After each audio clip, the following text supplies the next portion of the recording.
অনেক ফ্যামিলিতে রবিবার মানেই চিকেনটা হয়, কিন্তু আমাদের বাড়িতে যেদিন আমরা সবাই বাড়িতে থাকি বা চিকেনটা খেতে ইচ্ছে করে ওই রকম দিন দেখেই চিকেনটা হয়।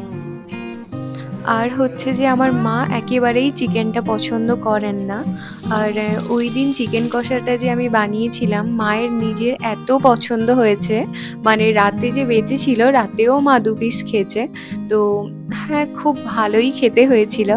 তো খুবই নরমাল যেমন চিকেন কষা হয় ওইরকমই রান্না করেছিলাম। শুধু ৩ টা পয়েন্ট হচ্ছে, প্রথমত আমি চিকেনটা প্রায় ৩০ মিনিট ধরে ম্যারিনেট করে রেখে দিয়েছিলাম টক দই, লবণ, হলুদ আর সরিষার তেল দিয়ে। দ্বিতীয়ত হচ্ছে ফার্স্টে চিনির পরিমাণটা 2 টেবিল স্পুন রাখতে হবে। আর তৃতীয়ত হচ্ছে গ্যাসটা মিডিয়াম ফ্লেমে রেখে মাংসটা কষিয়ে নিতে হবে। আর নামানোর প্রায় ৫ থেকে ৭ মিনিট আগে হাফ বাটি টক দই অ্যাড করে ভালো করে মিক্সড করে নামিয়ে নিতে হবে। আর এইটা ছিল ফাল্গুন মাসের লাস্ট চিকেন রেসিপি। কারণ চৈত্র মাস পুরো ১ মাস আমাদের বাড়িতে মাংস বা ডিম কিছুই হয় না।